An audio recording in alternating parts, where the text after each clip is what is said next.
Like and share. Let's go down. Let me tell you something. This mic right here, it gives me life. I can hear and it make me want to sing songs of Zion. It makes me want to sing songs of Zion. I don't know how that sounds to y'all, but it sounds good in my ears. How y'all doing?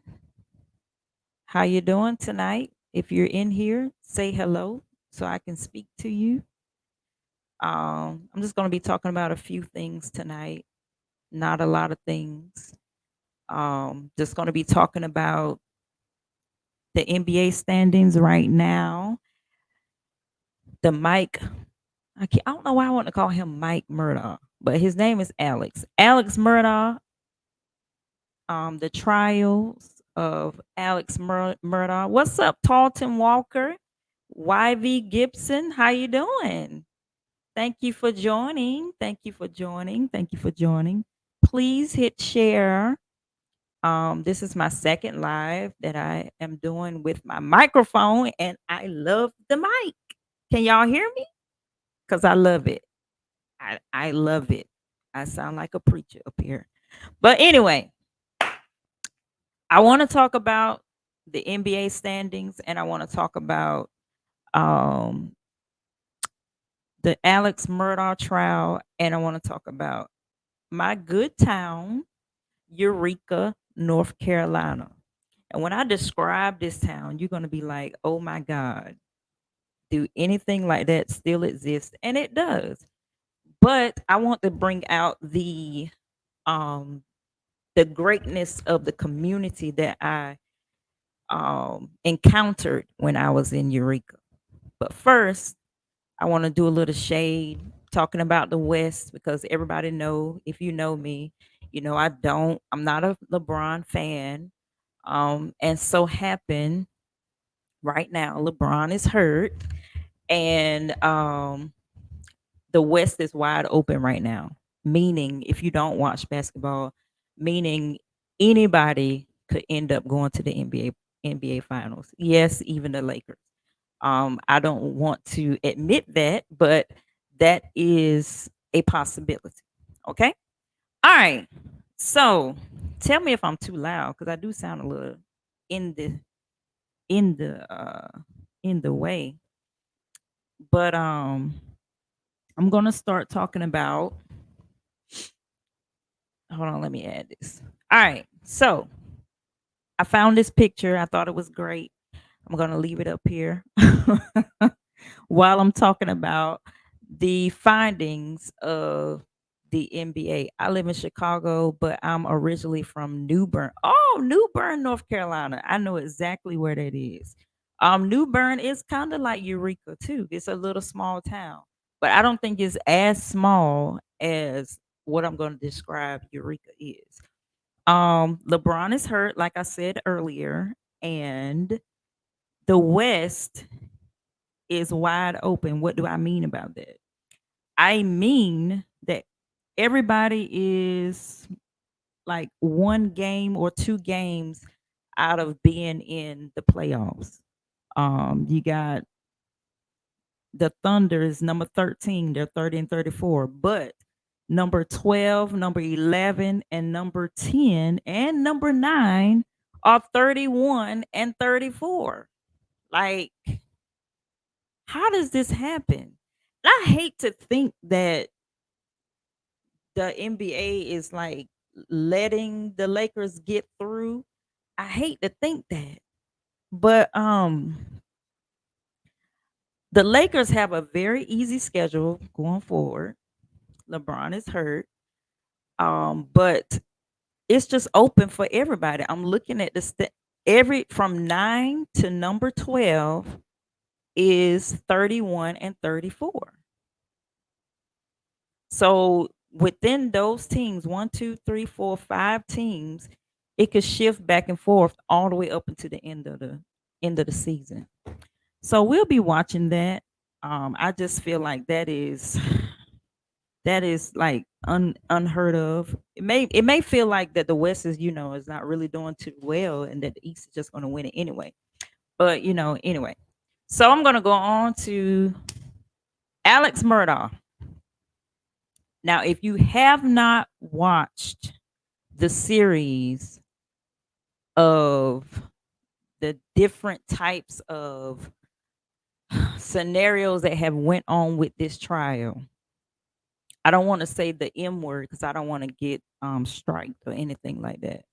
But Alex Murdaugh and his family, the Murdaugh family, is a prominent, big time law firm or lawyers, the prosecutors of this little town in South Carolina. I knew nothing about this. Some people was like, this has been going on for a long time. How you know nothing about it? First of all, I'm not from South Carolina. So I'm thinking, and I don't watch, I know some people they watch like trials and stuff on TV. I don't. So I'm not I'm not really into that. But what I will do when I'm traveling, I'll find something that I can watch. Tartan said, I just watched a show about him and his family. It was crazy. Yes. So I want to talk about this because I was driving. I was like, let me just look at this because I was going from Atlanta to DC. And I was like, well, let me just look at this and see, um, see what I could see. And so I I was watching this, right? And I couldn't believe what I was watching. I really thought it was like a movie, but this was a documentary. Like this was a documentary telling real accounts of things that happened in this town concerning this family. Okay, so I'm watching and they pulled me in with the little boy Paul and his son Paul. He was first of all, let's talk about these kids that are drinking, underage drinking. And the reason why he was able to drink was because he had a boat license. But that town is if their town is small as my town, everybody know who everybody is. So I'm pretty sure they knew Paul was underage. But because of the license, they gave it to him anyway. That I didn't understand, but I kept watching, and so things started taking a turn. And I don't want to talk about it because I want you to go watch it. It's on Netflix, and there's one on HBO too. I watched both, and I think the one for Netflix was better for me. HBO told how they gave the side of the people and how afraid they were of the Murdaughs, but the Netflix gave great accounts to every one of the murders. So it was like four murders, I think. Yes, it was the girl that was on the boat with Paul.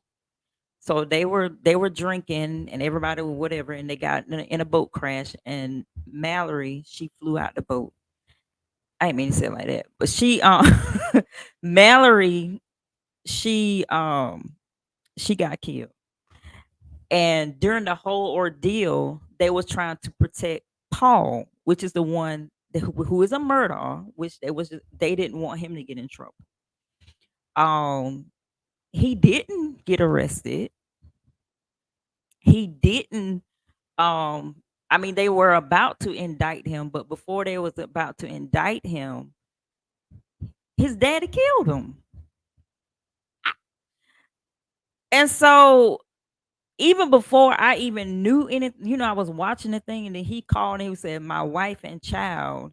First of all, I was in psyops for 15 years. So why when you just say my wife and son, he said my wife and child. My wife and child was shot and it was hurt badly. And it just didn't go, you know, it just didn't go together. But long story short, he killed his son, he killed his wife. He had an alibi. He said he went to go see his mama that had dementia. So of course, I mean, it was a good alibi now because you know the mama ain't gonna know what to say because she got dementia. So if they come see her, she probably be playing with a baby doll or something like that. So she ain't even gonna really be, too much of a good witness anyway. So that was good. So he said, whatever. But his son was messing with the dog. Something about the dog had ate a chicken. I don't know. He had done something, and they heard his daddy in the video. And because they heard his daddy in the video, that put him at the scene of the crime. Let me tell y'all something. If you gonna do something, if you gonna do something, you better make sure. I'm talking about now in today's society because they got away with them other murders. They got away with the housekeeper. They got away where they're opening that back up. They're opening back the housekeeper because they said she fell down. The dogs made her fall down, bust her head. And this man, let me tell you what Alex did. He sued himself wrong for debt. He sued himself and told the family that he was gonna get them the money. He sued himself for $4.5 million and didn't give a dime to the family. And they found out he was doing little stuff like that his whole entire. So he has like I think nine or 90. I don't know. It's a lot. 9 accounts of him just doing a lot of insurance fraud and all of those things. He even hired somebody to act like he was going to kill him. And then there was another guy, this openly gay guy that's in their town named Steven. He got killed because they thought that he was a lover of, but these people were like untouchable. You have to go watch it. I just wanted to get it out there that I don't understand how. I mean, he had to get caught, but I don't understand how it went on for so long. It went on for years. They were prominent people, and I read something earlier about the father of all of the Murdaughs. It's like he killed himself too. Like they have something about, I don't know, something about them is just not right. And do I feel like that the wife was innocent? No, I don't. And I think that she was getting tired of Alex, and she was getting fed up and was going to leave him, and probably was going to say, I'm just going to tell everything because I just don't really understand, what's going on. I didn't, it just was a lot. And I feel like they're just scratching the surface of what really is going on in that family. And I know those people, they feel like they're terrorized because nothing happened to those people and even after, nobody said anything even though they knew it was him that did it. Nobody said anything. So, and when you look at them, they don't look like, the type. And I saw that they kept a low profile because when I was watching on YouTube, they showed the house of his daddy. It didn't even look like a modular home. It didn't even look like a house. I was like, they're like, but I understand if you want to stay in, low profile, they were used to generational wealth. Yeah. So that is right. Sharice Talbert said wealth. They were used to generational wealth by any means necessary. But his older brother said that he knew nothing about anything of what Alex was talking about.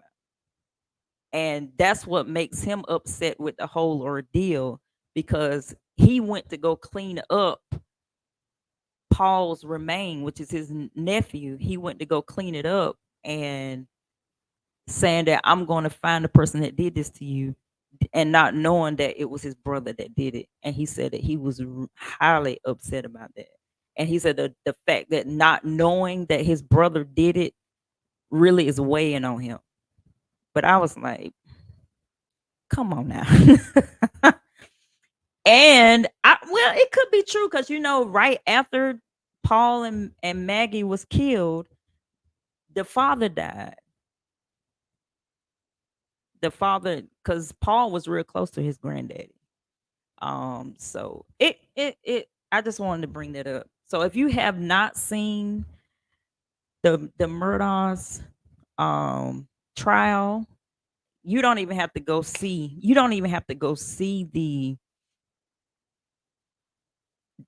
evidently it was just Alex. That's what his brother's trying to say. His brother's trying to say that he has been doing law the right way all these years. That's what he said. And he said he did not know that his brother was on drugs. He didn't know his brother was doing any of the things that he was doing. So I don't know. I That's something that we would never know because maybe he's just trying to clear his name. He was triumphant in seeming like he was untouchable. The fact that he was convicted may give hope for number 45 to as well on some level. Right. Exactly. Exactly. Exactly. So that brings me to wanted to talk about the little town that I grew up in. Now, if you're on here, I saw somebody said that they was from New Bern. New Bern is small too. There are a lot of little towns um in the North Carolina region. So you have Goldsboro, then you have Eureka. Eureka, North Carolina is where I grew up. And listening to the stories of everything that went on in the Murdaugh family. That's what I'm saying, Tarleton. That's why I when things are saying like they didn't know his age, like when they gave Paul the when they gave Paul the alcohol and gave it to him because he had a boat license. But you can't tell me those people did not know who Paul was and did not know his age. Because when I was growing up, people will be like, "Oh, you're Rem Dunn's daughter. You're Rem Dunn's daughter." They go all the way Pat and Robert's daughter back to Beatrice and George Williams' granddaughter. So they know they know how old you are. They know when you were born. And so I think the town that I grew up in was way smaller than that town. And I looked it up and my mouth dropped wide open. Eureka in the census of 2010 only consists of 197 people. 197 people.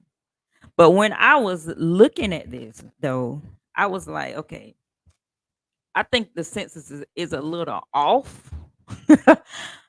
um, and then I started doing some digging, because I didn't understand the low number because I know in my family alone is 100 people.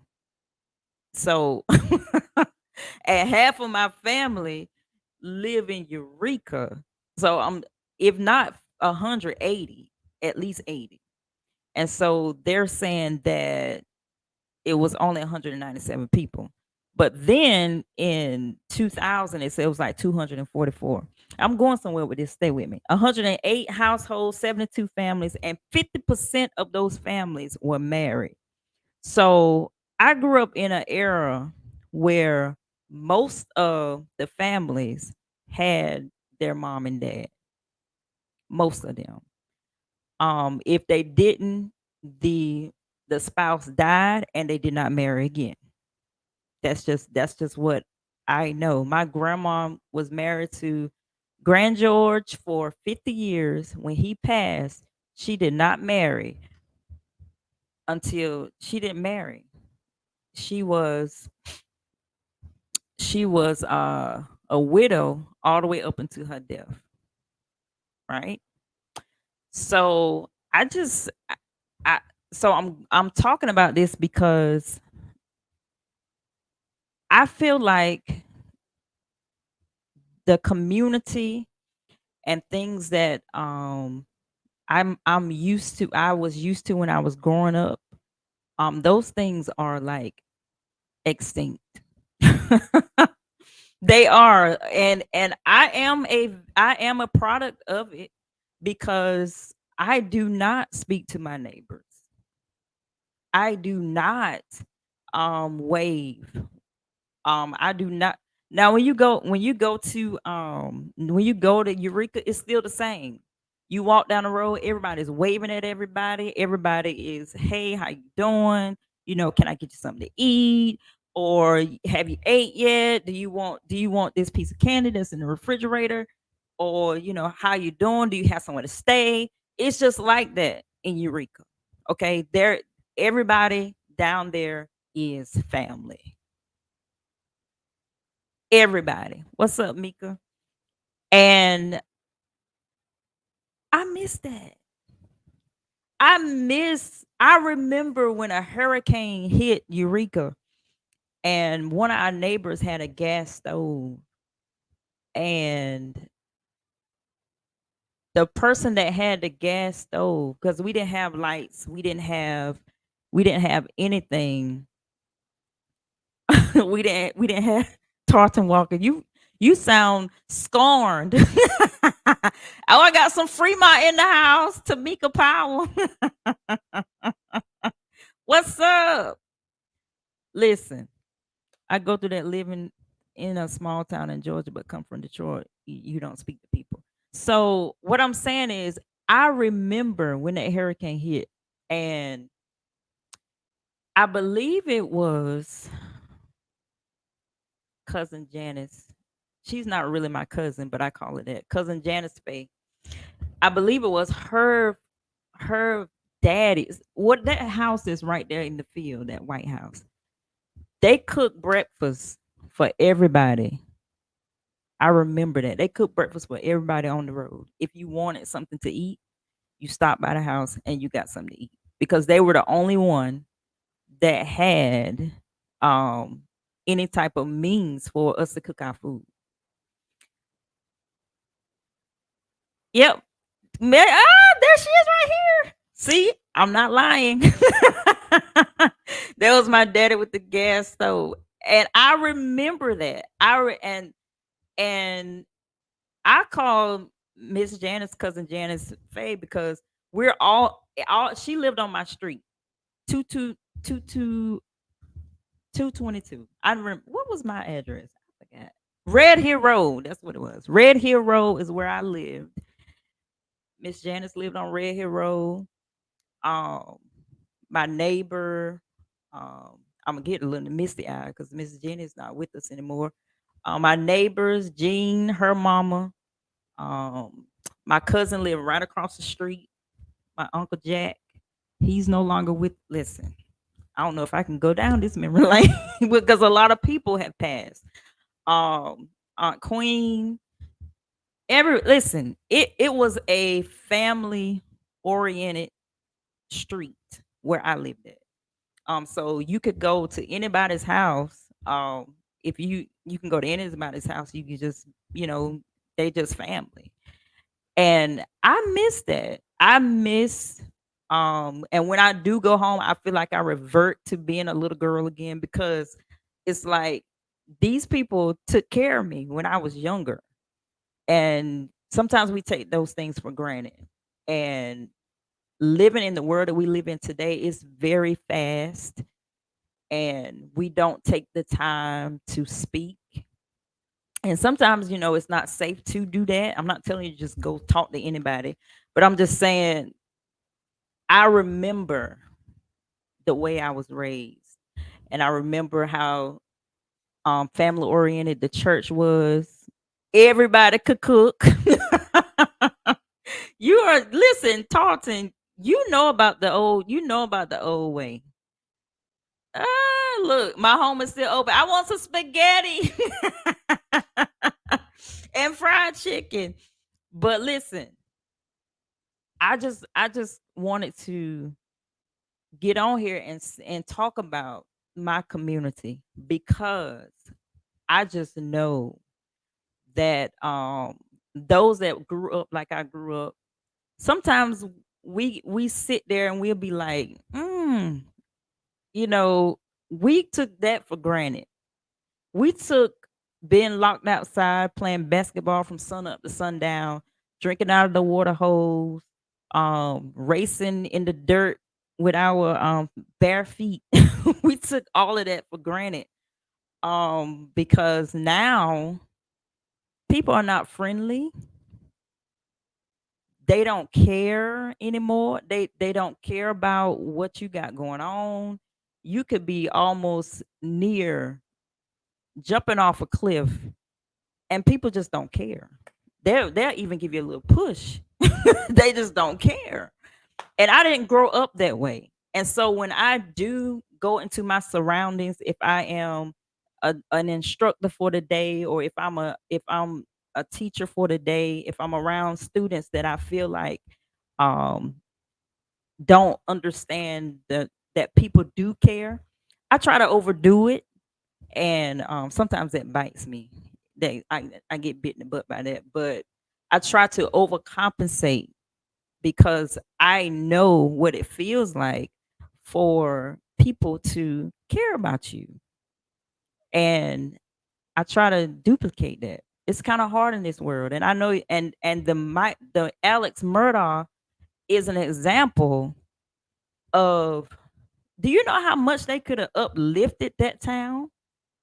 But instead, because of greed and because of just a cold heart, they had them people living in fear. And when where I grew up at, it was the total opposite. It was a loving community. We all knew each other and we looked out for each other. So, but yeah, I just wanted to talk about that because I just feel like what the Bible said, the heart of man is waxing cold. People will walk up on you and just take you out and don't even care. And then they're not even insane. They just don't care. They just don't care. And I witnessed that. I always tell the story that the Parkland shooting, I was there during that time, and I I just don't understand. I don't understand how you can just go and take the lives of people that these people thought their kids was coming home the the same day, but you decided on a day of that's supposed to be a day of love, you decided to go and just take some people out. And it ain't it's just crazy. Let me read what Psalmist Stokes said. I grew up the same way. Now if you speak to people, they look at you like you're crazy instead of just being kind. Right. It's not a norm anymore. Um and I and sometimes I think those of us that grew up that way, um, it's not in us to be that way, but because you were around people so long that's that way, um, you you start to turn and then you be like, okay, I'm really not like that. So why am I being mean? But I remember when I first started my JRTC job in Florida, and y'all know people in South Florida are really they some mean people. And so they call where I was at, it was called Haitian County. So it's a lot of Haitians there. And they was like, well, tell us a little bit about yourself. I said, well, I'm from North Carolina. So if you see me smiling and you see me waving or whatever, that's just my personality. So I was like, "Hey y'all," and they all just started laughing because they don't do that. They just no, no, not in South Florida. They are not speaking. They're gonna look at you and keep walking. But I kind of broke the culture in that school. I would stand by the door and say, "Good morning." Nobody would speak. Good morning. I did it. I think I did that for a week straight, and the kids would just be looking like. what is wrong with this woman? And then one after I did it for a week, that Monday I came back, I didn't say anything. And one of the kids said, Sergeant Dunn, you're not gonna say good morning? I was like, oh, so you really are listening to me say good morning, but you're not saying good morning back. Then now when I started saying it, they started saying it back. Because they was like, oh, we want her to say good morning. But we didn't know we had to say it back. Oh my God. But yeah, that's how that goes. But Tarleton, are you still here? If you are still here, I am going to how do I put this in here? It's ironic that I caught you live. I'm in the airport in Charlotte now, here to New Bern. That is funny. Oh Lord, I am trying to send this. Let me see if I can send this link to myself, and then I can put it in this chat. Hold on, 1 second.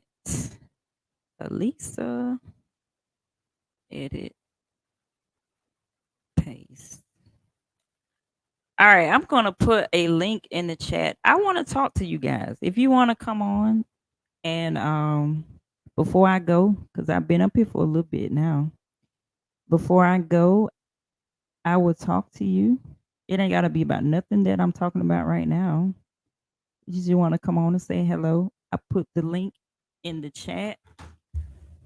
You just copy that link and it'll bring you on here. I'm gonna give y'all about 5 minutes to do that for somebody to click on there. I saw somebody from Fremont in here. Eureka and Fremont were I didn't have any problems with people from Fremont, but there was a lot of people that felt like that people from Fremont were how can I say this without being offensive? They were like the ones that was like, what's going on, Cheryl? Listen, y'all, Dr. Cheryl Clark. One day I'm gonna have her on here. She is amazing when it comes to coaching and getting you to say what you need to get off your mind. I need to call her too. I have been busy, Cheryl, but I'm gonna call you. Marva, get on here, Marva, please. Cause I want you saying don't do it. You're proving my point. You're proving my point. Fremont was known as the ones that would I don't want to say bully, but they could throw hands. I put it that way. They could throw some hands. And you didn't want to mess with, thank you, Christy. You didn't want to mess with anybody from Fremont if you didn't know how to fight.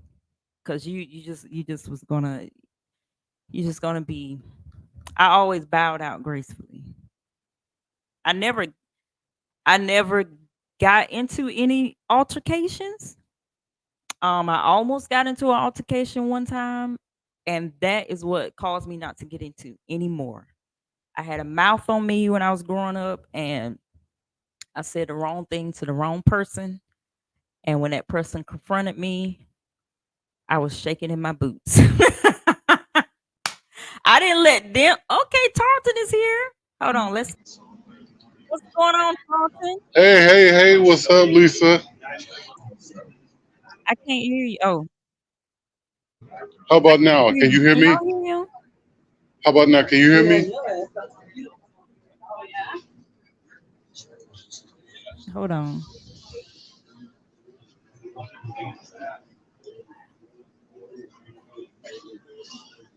Can y'all hear him? How about now? Can This is y'all hear my me? first time I got my headphones on. Hold on. Edit mic settings. Help me out. Oh, y'all can hear him. I can't hear him. Oh, that's a problem. Hold on. Hold on. Wait a minute. I think I need to. Don't go nowhere. can't hear you. Okay, hold on.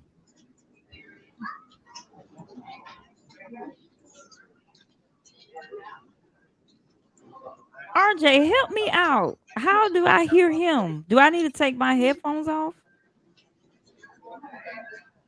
Ladies and gentlemen, it is important that you keep a close watch on your baggage and carry-on items. Do not leave items unattended at any time. Yes, Do I not hear you accept articles from unknown persons. Can you hear me now? Yeah, okay, go ahead. Okay. Hey, Lisa, how are you? I'm good. How are you? I'm good, good, good. Ready to head to New Bern and get some good barbecue and seafood. You said what now? So I'm heading to New Bern to see my family, but I'm ready to get some good barbecue and seafood. Oh yeah, oh yeah. I love North Carolina barbecue. Every Exactly. I love and I just found out recently. I may be the only one that knows this that didn't know this. You can take food on the plane. Did y'all know that?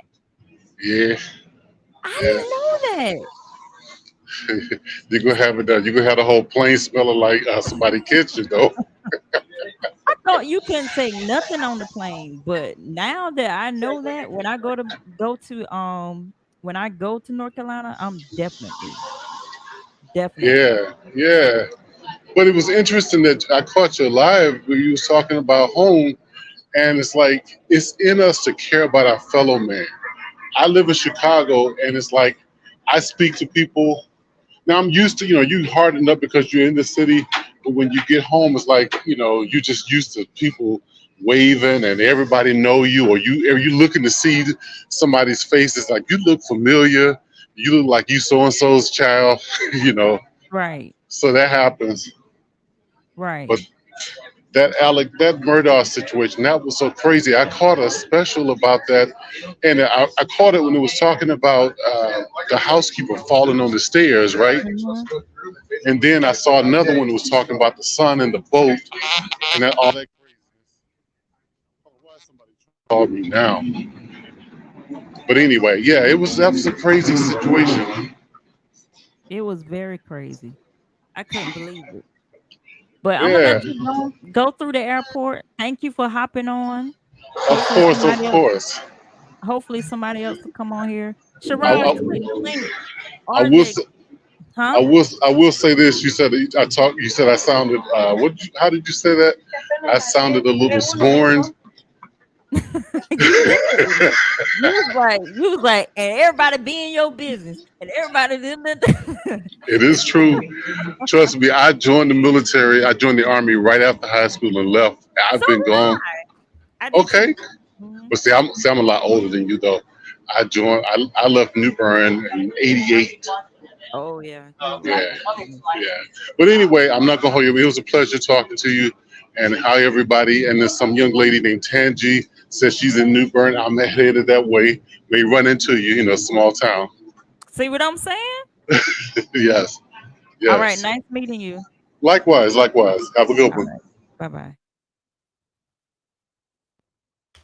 All right. Anybody where did Marva go? Marva, are you here? I need you to attest to Eureka folks were scared of everything. Don't do that. Don't do that. But y'all town was bigger than ours. Okay, we only had one stoplight. We only had what do we have? We had an IGA. That's no more. They don't have that no more. We had a post office. That's it. The bank is gone. We ain't got nothing. We got a graveyard that don't come on the map. Nicholas, click the link, bro. Click the link. Now I ain't even talking about White Oak Grove. Listen, Nicholas World, I just want to say I am so proud of you and your church. I think it's one church now. I be peeking at y'all a little bit. And I remember he gonna get embarrassed. I tell this story, but I remember when we was growing up, Nicholas used to be the he used to be the Martin Luther King speech. Every year he had to say the Martin Luther King speech every year. And he always did great. And we always knew he was going to be a preacher. And look at him. He's married, he got a son, and he's doing great. So somebody said, yes, one church is the best. Well, Nicholas Worrell, I grew up with him. He come from good stock. He's a good guy. So I'm glad that you're getting your flowers while you live in man of God. Somebody is attesting that yes, one church is the best. And Tanya says she is from Pikeville. All right. I love you too, Nick. So where did RJ go? And RJ Stevenson, he is the son of Bishop L. Stevenson, and they are in Pikeville. So that's another big church, Elm Grove. I don't know the name of it now, but that was a big church down there too. White Oak Grove was a great church, and your First Baptist Eureka. Those three churches were the no, I didn't go to Elm Grove. First Baptist Church of Eureka, White Oak Grove, and then we all migrated somehow to Elm Falls Tabernacle. All right. So I just wanted to highlight some things concerning community. And as you know, our brother got on and he was talking about, how we just, everybody just know each other when you're in a small community. And I feel like I know that it probably won't go back to being how it was when I grew up. But when you have people that you care about that's in your community, I'm gonna say this, then I'm gonna go. Let them know that what they mean to you. Let them know that you appreciate them. Let them know that you are glad that they're in your community. Because we can be here today and gone tomorrow. And I've seen that so many times. Who was that playing?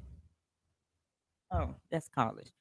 And I've seen so many times, um, people that just didn't have the chance to say goodbye. And that is the worst feeling in the world. And not to be able to hash things out. I live in Atlanta, so we're really looking at how Offset um and what's that boy name? Because I don't really care too much for him. But the Migos, what they're going through. I know you lying. Y'all, the orator herself, Dr. Ann Taylor, is in the chat. Fayetteville's finest. Um, we see how they're going through because their group member Takeoff was taken.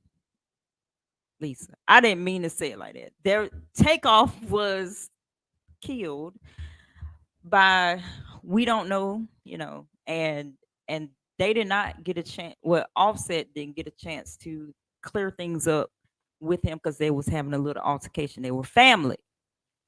Um, and I have seen that not only in that arena, but in arenas around me where you hold grudges and you hold grudges, and after so long, the person's not here no more, and now you don't have the chance to get it right.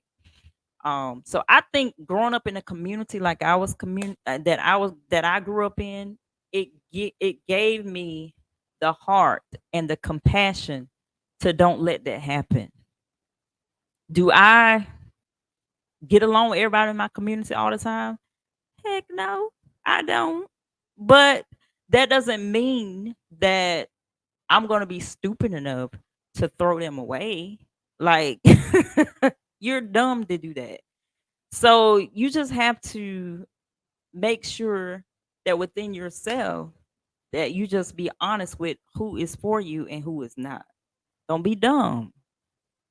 Don't do that. But when you know who is for you, you need to rally that, because I gave you an example of my community, but look how the Murdaugh family destroyed that other community because of greed and because of just pure cold hardness. That's all that I can think of. And then you're gonna get on the stand and testify and lie. And then when you're caught in a now, let me tell you something. We as black people, we don't really do that. But I have taught African American children and I have taught Caucasian children. I'm not saying all white people are like this, but I have seen let me finish what I was about to say. He lied, and then when he was caught in a lie, he just said, "I'm sorry. I don't know why I said that. Yes, I was there. I don't know why I said that." And then continues to talk about, you know, whatever he wanted to talk about. Like he just knew that he was going to get. I think thought he was going to get away with this. And had they not had that video, he would have got away with it. He would have. What's going on, Kimberly? What's going on, Gloria Carrier? He would have. And so I I was at a school and the kids were not supposed to go to Starbucks before they came to school. And so I saw a group of students, Caucasian students, walking towards me. And before I could even say what I was about to say to reprimand, they were already apologizing, which pissed me off more. Because I'm like, you're not gonna use this, I'm sorry, all this kind of stuff just because you're saying you're sorry, you think I'm gonna let you get off? Oh no. Go to the office. You're finna get rolled up because you know that they thinking that, oh, I'm sorry, I didn't mean to do it. It won't happen again. So da, da, da, da. And they thinking that because they're saying that, then it's okay. Go ahead and go to class. You met the wrong teacher this day.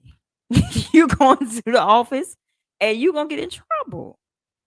But when I encounter my African American kids, they be like, no, it wasn't me.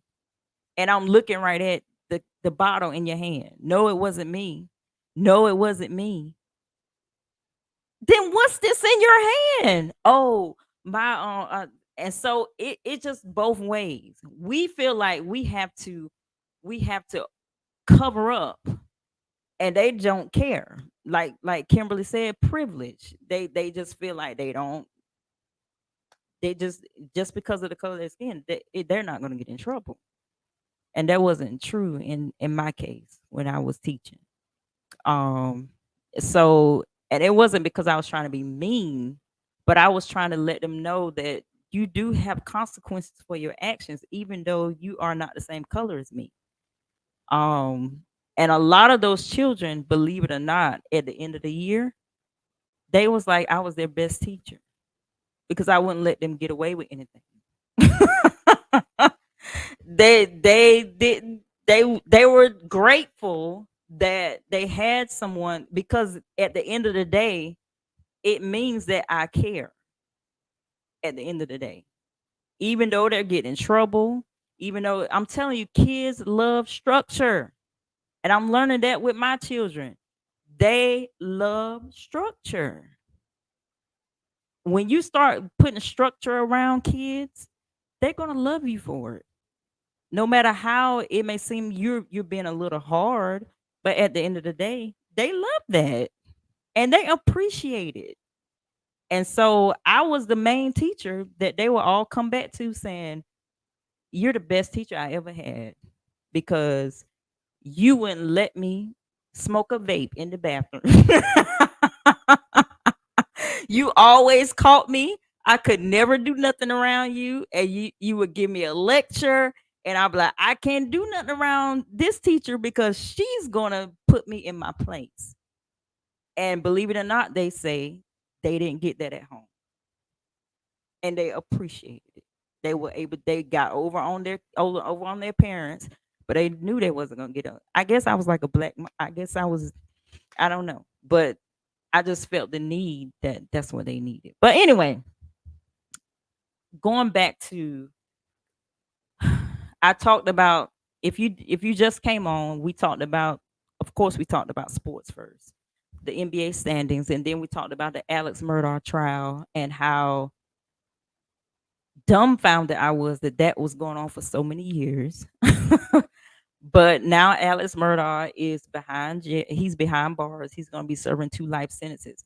But I just don't feel like he is the only person that's supposed to be arrested. Those law enforcement, all of those people that were under their hand and under their power, you might as well say, because they were the ones that hired everybody to do everything in that town, because they were the prosecutors. They were the, I can't remember the name they said that they used in that county, but it's not prosecutor, it's something else.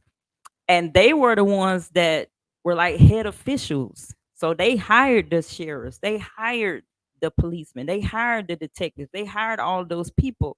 And those people should be behind bars too, because they tampered with evidence with the boat incident, with the lady that died, and with all of those things. And you can't tell me, solicitor, that's right. You can't tell me that the older brother, which he's trying to backpedal now, he didn't know anything about any of those murders. Come on. Y'all live in the same town. You knew. You knew about it. And I wouldn't put it past that they did something to the daddy, because the daddy died days after Paul and Maggie died. He died, and then he hired somebody to try to kill him, and it went bad. It's crazy. So he did have 90 counts of financial fraud too. Yep, the Murdaughs. I'm telling you, they couldn't ask for a better last name. I tell you that much. That is, I just didn't. So I was talking about how this family terrorized a community, but I grew up in a small community where it was like family, and how much more, how we could have learned about that city in South Carolina being a, like a town of, where you go where everybody's just thriving and all that kind of stuff like that, but only one family is thriving.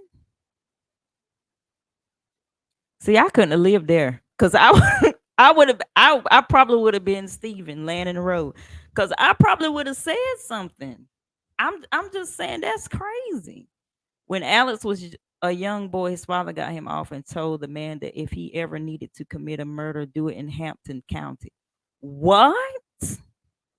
Wow. I'm telling you, they had that place on lock, but not anymore. He was brave to, but if you get away with stuff for so long, like they was saying about this, I'm gonna talk about the Stephen situation. Did you have a family in Eureka that ran the town, a white family in particular? And I want to talk about that, Marvel, because guess what? I found out that, because I told the population of what the census was in 2010 was 197 people. Now, if you know people in Eureka, you know that that number has to be wrong, because so I found out that, I lived in Eureka, but my address was Fremont. My address was Fremont, North Carolina 27830. I remember. But I lived in Eureka. And so I looked on the map. The only place that they describe Eureka as being is in the middle of the town where all the white people live. So I never even met those people. We lived on the outskirts. So I never met those. I knew that the Bardens lived, but they live where we lived at. They live down the street where my My grandma didn't was. So I'm talking about on the other that part that's like right behind the I can't think of it now because it's not there. The grocery store, where the grocery store used to be. That's where they call Eureka, that outskirts out there. Not the other part. Yeah. Ain't that crazy? So they trying to say I ain't from Eureka and the water tower was right in front of my house. The water tower was right that said Eureka was right in front of my house. Like, what are you talking about? I'm not from Eureka. You're not from Eureka. So no, I the white people they lived in the heart and we lived on the outskirts and they made our they made us Fremont. So we Fremont Marvel. I'm not y'all should have just banded with us. But anyway, I enjoyed talking to you guys. I'm gonna go live more. Of course, I have a book that's coming out, Good Grief. I have not it should be out within the next week or so. I am so excited. I'm excited and I'm scared at the same time because when I tell people about the book, it's very transparent and it's in first person. So therefore it's going to be um telling my story from my lens and my point of view. And the things that telling in in the book is personal, but I feel like that it's going to help somebody. So I talk about the death of my mom, I talk about the death of my father, and a whole lot of other things. I think it's like four more things that I talk about. I don't want to give it away, but I'm telling you, you are going to walk away from this book saying, Alisa does not look like what she been through. Yeah. And when I was writing the book, I was like, dog, I've been through a lot of stuff and I'm not crazy. I'm not, I'm a little smart. I'm getting my doctorate. I just got off the you should do some of the shady cases of Wayne County. I don't know any. I left right after high school. So I was a kid growing there. So I don't know about the adult things that's happened in Eureka. So I would have to do some digging for that. But getting back, I'm sorry, I got off topic. That's Marva is my she is my classmate. We graduated together. Charles B. Acott High School, 1997. But anyway, and I just want to say this before I go. So what caused me to write this book is I'm gonna do a pre-sale, yes, Christy. What caused me to write this book was, of course, my dad, he passed in 2004. Five, excuse me. He passed in 2005. And what caused me to write the book was when my mom passed in 2018. That was a foundation shaker. It really the death of my mom really shook some stuff on the inside of me. And it doesn't help that I talk like her, I act like her, my mannerisms is like her. So when I wake up sometimes in the morning, that might be why I wear lashes all the time because without my lashes, I look just like Pat. Without my lashes on, I look just like my mama. I look like her with them on, but when I take them off, I look, and my mama was pretty though, but I'm just saying I look just like her and I act just like her. And so when I remember I visited my parents' grave and I was standing there and the title of the book came to me. I just was like, and then in my mind I heard, good grief. And I said, Good grief. And then I started thinking about all the things and stuff just started downloading. I was like, okay, I got to write this book. I have to write it.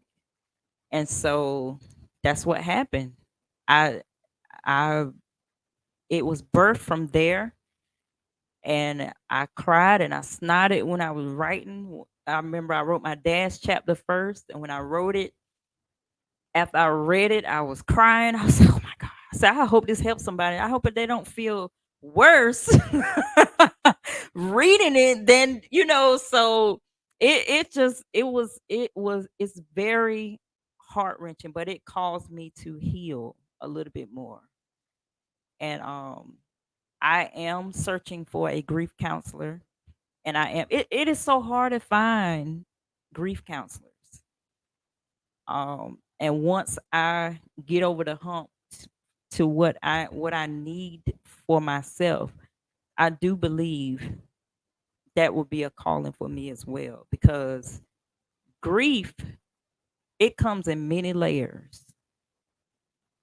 It'll cause you to detach, especially if people are not really sensitive to what you're going through and you really need them at that time, but they're not really picking up on it. So you just be like, and you'll find yourself secluded before you even know it. And that's not how I like to live life. I don't like to be secluded.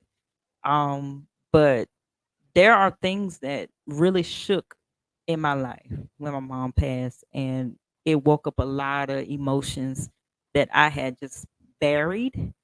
And so I used to didn't cry a lot, but now I can be watching anything. I'm a bucket of water. And I am not when I say I am not like ashamed of it. I'm not.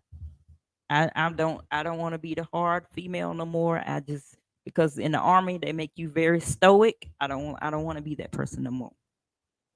I don't want to be that person. I want to feel what I'm going through. If I say I love you, I want to feel that I love you. I don't want it to be just I love you and I don't feel nothing. If I say that you're my friend, I want to feel that you're my friend. Don't just I need actions. I don't need words. And so that's where I am today. I am in a place where I just this book has brought me to a place where I'm like, okay, this is real, and I know it's going to bless other people. So I'm going to be coming live more often. I enjoy this mic. Oh my god, I enjoy this mic. I don't know what I sound like to y'all, but I sound good to me. I sound wonderful in this mic. I feel like I can sing to the heavens come down. Pisces, my son told me this. He said, "Mama, you getting some?" Yeah, I'm a Pisces. My birthday is on the 14th. I will be 44, guys. I cannot believe I am almost 50. I don't feel like it though. I work out a lot, and I don't feel like I'm 40, going to be 44. Um, I kind of hope I don't look like. I mean, I might, but I know I don't look 20, but I know I don't look 40 either. But after a loss of a child, husband in less than 2 years, and mother. Oh wow, Christy, I am so sorry to hear that. My condolences to you. That's a lot. That's a lot. So, mm, thank you, Marva. I want to see what you look like. I see you didn't click that link. We all look good. Everybody in our class, um, 1997. I could say we all look pretty. I've seen pictures of everybody, and everybody look pretty much the same. So that's a blessing because everybody don't have that testimony. Not soft, just observant and got a little. Yeah, I'm observant too, and I just I want my latter years to be very fulfilling. And so I'm putting things in place for that to happen. All right. So therefore, I don't have anything else to say. I'm going to I'm going to start coming live a little more often. I'm getting a hang of it now. Um okay, next one for sure. All right. Just let me know what's a good time for you. And so I love talking about subjects that really mean something to me. I do want to talk about John Morant, but I want to wait until I have more information on that. Um, I just it's a lot to unpack with that, but I want to wait until more facts come out first. And then after that, I'll say what I need to say. But I've been watching that story as well. And it's sad that our young men feel like they have to do the things that they do. After $20 million, I think I can stay out of clubs. I think oh I think I could stop doing some things that I used to do. You know what I'm saying? I think I could stop that. But anyway, I have things to say about that, but I'm gonna wait until everything else. Yes, you helped me when you told me you went to your parents' grave. Yeah. Um, Going to my parents' grave was the hardest thing, but it was the best thing that ever. What's up, Tynesha? See, I be about to go, and y'all be coming on here. I don't. I really want to say this. Then I'm going to go for sure. Right, Teresa, $20 million. At that point, I am the club. Tell me, if you gave me $20 million and you gave me some rules that I'm supposed to abide by, I'm gonna add some more rules that I'm gonna abide by. Cause I ain't messing this up. Is you crazy? Please. No, dummy. Anyway, I don't want to go there. Just don't I ain't going there right now, right now. But I'm gonna say this, then I'm gonna go. Now, I the me going to my mom's grave, my mom and dad's grave. He's so young minded. I don't know. I I think he's young minded. Let's unpack that. I don't think we should use those excuses anymore because John Morant is he's not a I don't think is he a rookie still? Let me look. I don't think so. Let me see how old he is.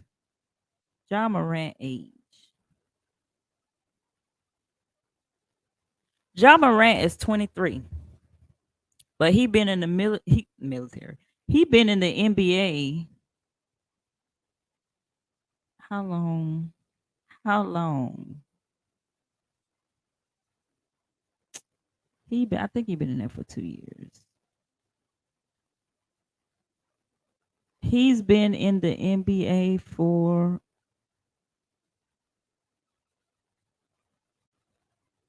let me see. When did he join? When did Morant get drafted? Okay, he got drafted in 2019. 19, 20, 21, 22, 20. Okay. He been in NBA for 4 years. 3 or 4. Um he just got big this year. To my knowledge, he's been coming up in the ranks, but this year he really blew up because he's doing all these dunks and stuff, and everybody's like, "Oh God, this kid is special. He's special. He's special. He's special." And he got a shoe deal and with Nike, and I'm just gonna watch this play out. I don't know if I would say that he's young minded. Dumb. I don't know if you heard the song Young Dumb Dumb Young Dumb High School Kids. But he grew up in a mother and father home. He didn't grow up in the hood, none of that stuff. So anyway, I'll talk about that when I talk about it. I'm gonna talk about let me finish what I was saying about my parents and I'm gonna go. Because I would ramble. You hear me?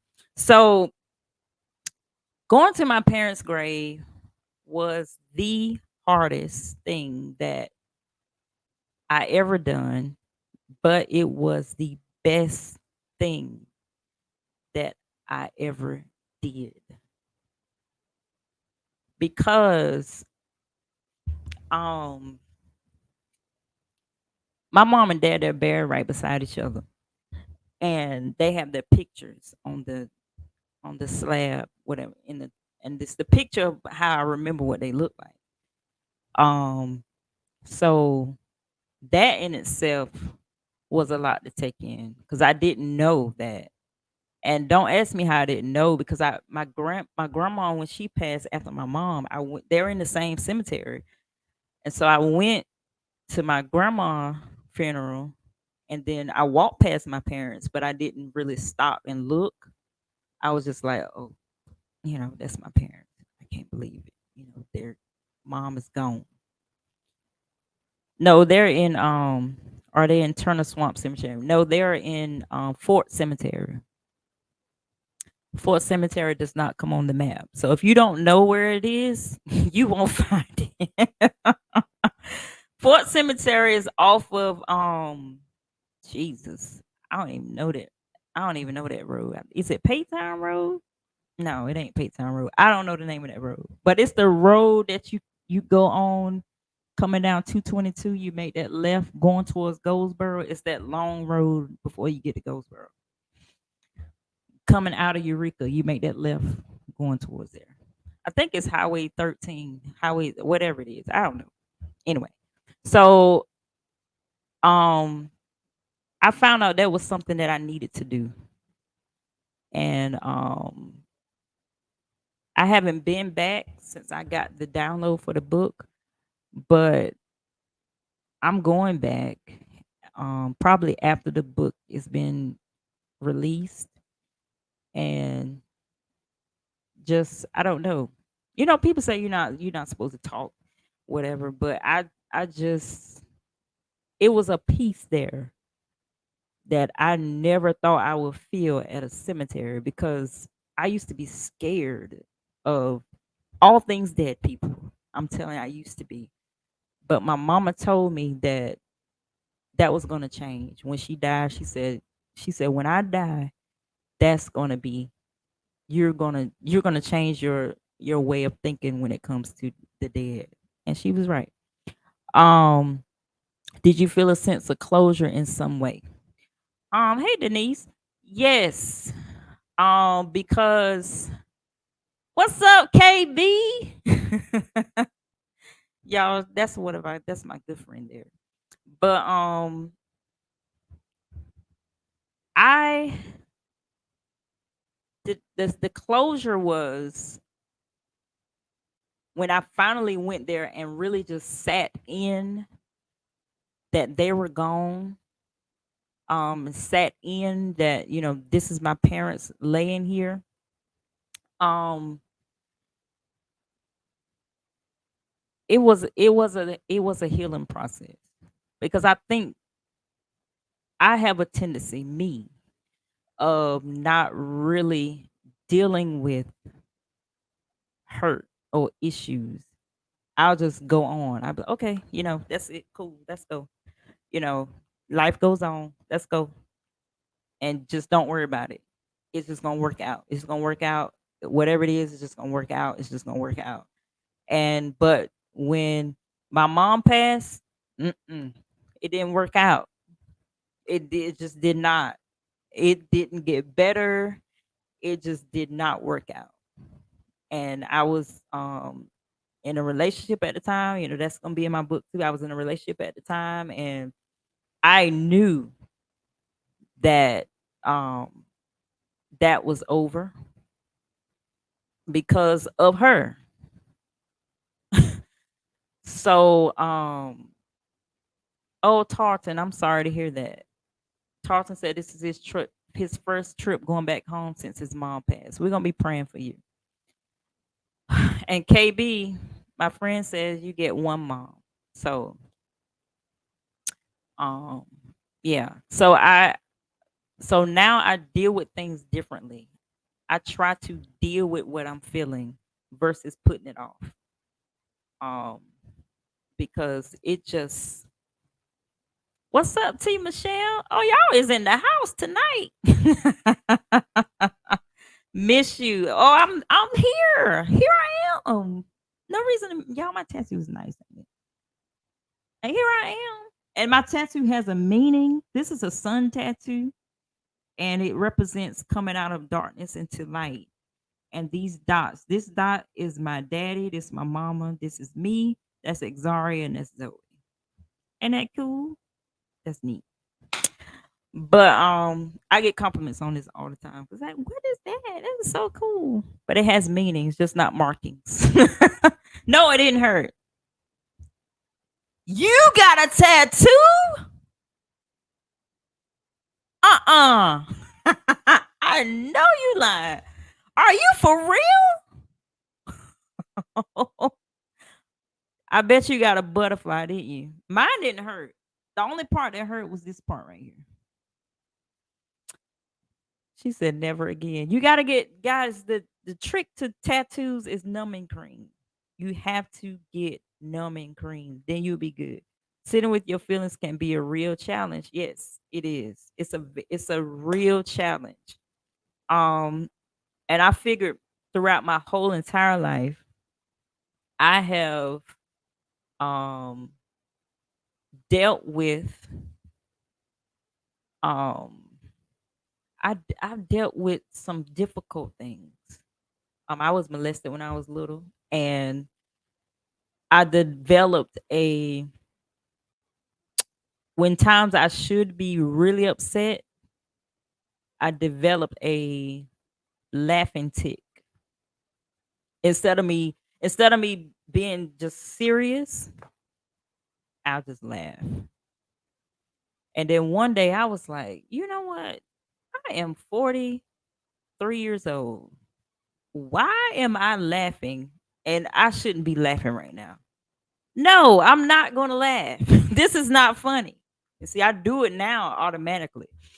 There's something that I just can't do. I can't stop. It's a part of my personality, but I know within myself now. I'd be like, you shouldn't be laughing. That is it's not funny. So stop laughing. And I've noticed that about myself, and I correct myself, and I get serious when I need to get serious. But overall, I am a chipper person, but it's because I made myself that way. And I like being chipper. But there are some times when you just don't need to be laughing. And so after all those years, I finally figured it out and I stopped doing it. So but anyway, yes, Denise, that was my defense mechanism. I had to laugh it off, but I don't have to do that anymore. But I have talked too much. Lord, I never thought I would be doing an hour and 20-minute live. It's time to go. All right, so I will see y'all. I will see y'all again next week, next Tuesday at 7 p.m. No, I won't, because next Tuesday is my birthday. Next Tuesday is my birthday, so I won't be here next Tuesday. So I may come live again on a Friday or a Saturday, or whatever. Somebody said, "Wait, I just got here." I cannot be on here long like that. My birthday, but yeah, I'm gonna come live again, and also, like I said, within 2 or oh yeah, I forgot you are a Pisces. Happy birthday, Denise. Well, I can come live and y'all can celebrate with me, but I'm gonna be out. Y'all know I ain't staying in the house. I'm not staying in the house. I'm gonna be outside on my birthday. Jew had a baseball game. Oh, I listen. Let me tell y'all about Melissa Jacobs Martin. I met Melissa online. I have never met her in person, but we are so close. We share each other's passwords. I think it was something that I wanted to watch. I wanted to watch there was a show I wanted to watch.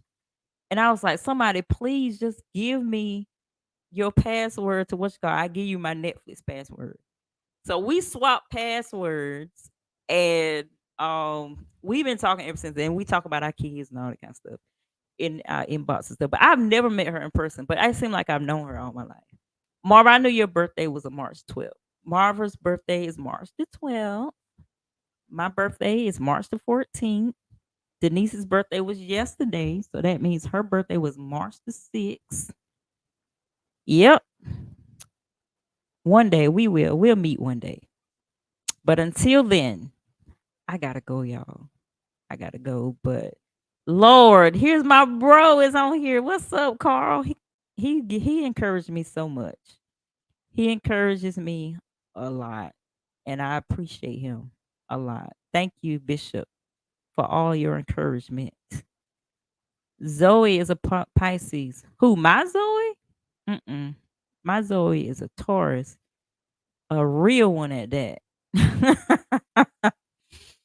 Zoe is a Taurus. Um, but I thank you all for staying on. Oh, you're Zoe. You haven't her name is Zoe? Oh, you call her Tutu. See, I call her Tutu. So I don't really I didn't know her real name was her first name was Zoe. Oh. I know she had a great birthday. I'm so proud of you, T Michelle. Keep going. I see everybody on Facebook. I am always on Facebook. Um, but ironically, if you inbox me, it takes me a while to inbox you back unless you are like in one of those top whatever. I don't see it. So, but I'll see a post or something like that, but my messages because people be doing stupid stuff. Do people be doing stupid stuff in your messages? They be doing stupid stuff in my messenger. So I really just if I don't know you, I really just don't pay attention to it because they do a lot of stupid stuff. I think somebody was trying to send a video of somebody pouring a I listen, I don't got time for that stuff. I just don't. So if I don't really know you, I'm just not gonna message you back. That's just the bottom line. But everybody on here, I know. So if you inbox me, I'll get to you eventually. But anyway, I love you all. Thank you for being. This has been very encouraging because it's very hard to talk online when you don't see nobody. But the comments make it better. So I will see you all. Yeah, hopefully you see you soon. Yeah, you'll see me soon. I will see you all next week, not on the 14th because it's my birthday, but when I come live next time, it will be to announce the the pre-sale for my book, Good Grief. Okay? All right. I love you all and have a great night.